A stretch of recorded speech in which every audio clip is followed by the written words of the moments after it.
Hey, what's going on, guys? I'm Mercy with DiscountLowVoltage.com, and today we're going to talk about security camera power supplies, which one's best for your camera, and we're also going to wire one of these up. We're going to show you how to do it. Let's get to it.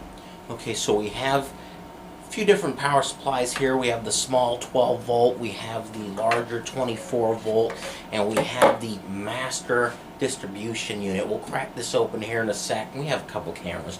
Now you always want to make sure with whatever camera you select, you match your power supply to the camera you're using. This one here is a 12 volt, so we're going to use a 12 volt power supply. The other ones, actually some cameras like this one here, it's a dual voltage, so it'll do 12 and 24. Why would you consider paying more money for the 24 volt power supply? Well, sometimes there's certain camera runs where they're really long. I'd say security camera RG59 with power, typically about 200 meters is a good ballpark range to where you're going to get signal to your camera with no issues. Anything further than that, you might want to roll with the 24 volt to help give it that extra power so you don't have any issues with the IRs lighting up properly and getting a proper image on the screen. Now, if you're using individual cameras, the 12 volt, remember, match up the power to your camera. This is probably the way you want to go. These are definitely most commonly sold in residential type applications. The cable on the other end is it's just for your power, but you may need to purchase a separate pigtail to line it up with the power. And on the other end of the pigtail, you have your two conductors there where you can go ahead and make your splice to your coax cable and your 18.2 that we'll go ahead and get to in just a moment. So this is definitely more common with residential installs. It's the slim style, so that way you can, if you do want to extend install more cameras, you can go ahead and put more of these on a power strip instead of taking up a lot of room. There is also the 24 volt power supply. This typically does cost a bit more. You want to go ahead and just plug it into your power strip or outlet, and it is wired a little differently from brand to brand and what type, but you pretty much get the picture. These are definitely more commonly sold with individual cameras. If you need one or two cameras, this is probably the route to go. Now, if you have a commercial install or residential install, you're going to want to use the master module.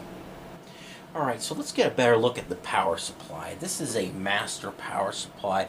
They're also available in a 4 and a 16 and an 18. This is actually a 9.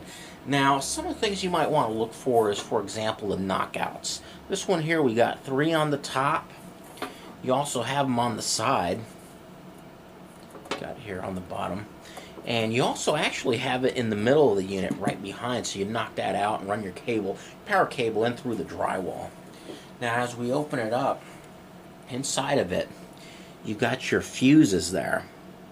And what that does, in case there's ever a power surge or a power issue at your job site or at your residential installation, one of the fuses, they'll pop or they'll go out. You'll have to replace it instead of replacing possibly your security camera. That's a nice little feature.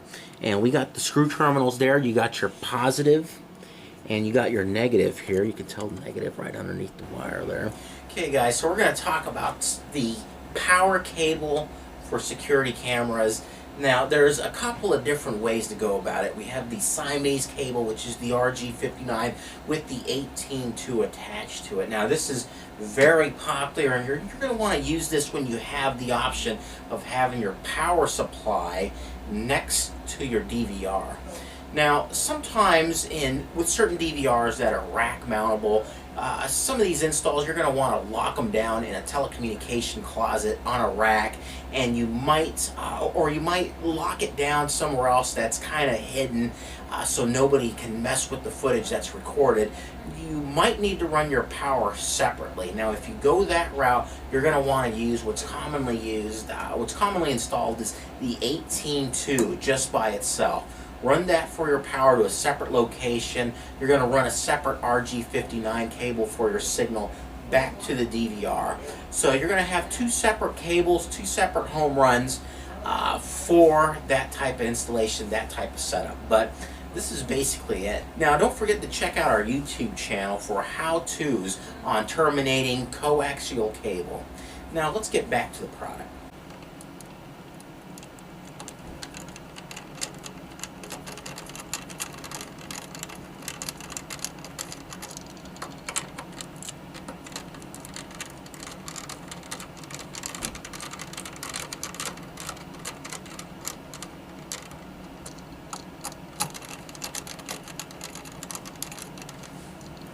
Okay, now that we've unscrewed the screw terminals for your power supply, we're going to use one channel, and one channel per camera.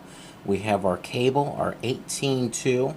This is a Siamese cable. Don't forget, if you're running Siamese, you can go ahead and split the cable just like that and run your signal to the DVR. We're just focusing on the power. So we're just going to run the positive into the positive, the negative into the negative, screw it down, and we're good to go.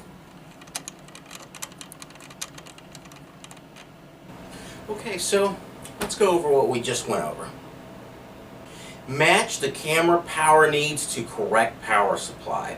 Power either a 12 or 24 volt. Keep in mind some cameras are dual voltage. Power supplies are individual per camera or multi-channel for multiple cameras. Multi-channel helps keep the wiring and installation neat and organized. Power cable used is an 18 gauge 2-conductor. Power signal is around 1,000 feet. Now the power signal, 1,000 feet, it's a pretty good kind of rule of thumb that's out there on the market. Even though the RG59 coax signal is about 500 feet, so you're probably not going to have an issue with power. It's really going to depend. It's one of the things you might need to play with, but it's not a very common occurrence at your install, so it's probably not a big deal. You're probably not going to bump into it. But the 2-conductor cable, very easy to wire. Anybody can do it. You guys got it. You can order all this stuff online. If you have any questions, call us. Number here is 888-797-3697.